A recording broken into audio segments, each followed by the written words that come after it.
Dance with me. Back and forth, move my body back and forth. Hello दोस्तों, कैसे हैं आप सब लोग। उम्मीद है आप सब लोग अच्छे होंगे। मेरा नाम है शुभम देवरे और आप देख रहे हो शिप सेलर शुभम। तो आप सभी का स्वागत है इस मेरे यूट्यूब चैनल में, शिप सेलर शुभम में। तो आज हम बात करने वाले हैं कि मर्चेंट नेवी और इंडियन नेवी होती क्या है। तो सबसे बड़ा बात की जाए तो मर्चेंट नेवी एक प्राइवेटाइजेशन सेक्टर है जिसमें कि एक देश से दूसरे देश में जाने वाला, समुंदर के रास्ते जाने वाला सामान जो शिप पे जाता है उसे बोलते हैं। जो शिप जाती है उस सभी शिप को मिला के बनती है मर्चेंट नेवी। मर्चेंट नेवी किसी भी स्पेशल कंट्री की नहीं है, वो पूरे वर्ल्ड की है। और इंडियन नेवी सिर्फ इंडिया की है, इंडिया के लिए ही सीमित है। और ये गवर्नमेंट सेक्टर है जो कि जैसे कि अपने इंडियन बॉर्डर्स पे जो जवान खड़े रहते हैं, जैसे कि अपने कश्मीर बॉर्डर हो गई और चाइना बॉर्डर जिस पे जो जवान खड़े हो, वैसे ही हमारे समुंदर के बॉर्डर्स है, समुंदर के अंदर जो वहाँ पे जो सिक्योरिटी आर्मी खड़ी रहती है वो आती है इंडियन नेवी के थ्रू। ये गवर्नमेंट का सेक्टर है जो गवर्नमेंट की जो अपने गवर्नमेंट बॉर्डर्स है उनको सिक्योरेट करते हैं, वो आते हैं इंडियन नेवी में।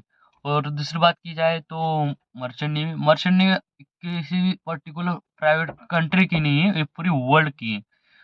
वर्ल्ड में जितना भी ट्रांसपोर्ट होता है एक कंट्री से दूसरी कंट्री तक, जितनी ही शिप्स चलती है वो सब की सब टोटल इंक्लूडिंग ऑल शिप्स वो सब आती है मर्चेंट नेवी में। मर्चेंट नेवी में आप 10th या 12th के बाद भी ज्वाइन कर सकते हो बेसिक से कोर्स करके। और इंडियन नेवी ज्वाइन करने के लिए आपको बहुत सारे इंट्रेंस एग्जाम देनी पड़ेंगी। आपको 10th 12th दोनों पास होने चाहिए। उसके बाद आपको कुछ 3-3 4-4 साल के कोर्स करने पड़ेंगे। उसके बाद उनके ट्रेनिंग्स होगी, उसमें आपको जाना पड़ेगा, वो ट्रेनिंग्स करने पड़ेंगे। उसके बाद आप इंडियन नेवी ज्वाइन कर सकते हो। दूसरी बात की जाए तो सैलरी की, मर्चेंट नेवी में आपको हाई से हाई 20,000 से लेके 15 लाख 20 लाख तक की सैलरी होती है। उसके बाद इंडियन नेवी की बात की जाए तो इंडियन नेवी में 20,000 से लेके 4 लाख 5 लाख तक की सैलरी होती है। उसके बाद बात की जाए तो मर्चेंट नेवी एक प्राइवेट सेक्टर है, फुल्ली प्राइवेट सेक्टर है जो कि बड़े बड़े कंपनियों के थ्रू ऑपरेट होती है। इसकी भी गवर्नमेंट्स के रूल्स रेगुलेशन अलग अलग कंट्री के रूल्स रेगुलेशन होते, पर ये प्राइवेटली ऑपरेट होता है, गवर्नमेंट के थ्रू ऑपरेट नहीं होता है। अ, और इसमें आपको प्राइवेट जॉब्स मिलेंगी, गवर्नमेंट जॉब्स नहीं मिलेंगी।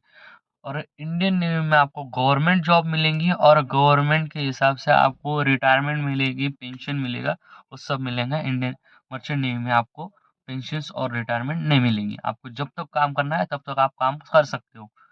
उसके बाद बात की जाए तो मर्चेंट नेवी में आप अलग अलग कंट्री विजिट कर सकते हो, अलग अलग कंट्री में काम कर सकते हो, अलग अलग शिप से अलग अलग कंपनीज में काम कर सकते हो। इंडियन नेवी में आपको सिर्फ परमानेंटली एक ही शिप पे और एक ही जैसा एक ही टाइम जोन में एक ही कंट्री में काम करना पड़ेगा।